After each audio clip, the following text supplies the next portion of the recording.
اتوار کا دن یہ بھی بہت عظمت و برکت والا ہے۔ اتوار کو کئی تاریخی نسبتیں اور خصوصیات حاصل ہیں۔ نمبر 1، اللہ تبارک و تعالیٰ نے اتوار کے روز 3 قسم کے تارے بنائے۔ نمبر 2، 7 سمندر بھی رب کریم نے اسی دن بنائے۔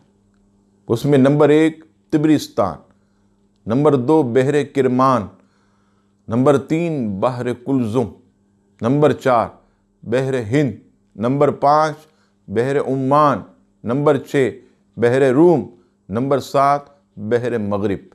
نمبر 3، اسی دن اللہ تبارک و تعالیٰ نے آگ، 7 زمینیں، انسان کے ساتھ اس کے اعضائے سجود یعنی دونوں ہاتھ، پاؤں، گھٹنے اور چہرہ تخلیق کیا اور 7 دن پیدا کیے۔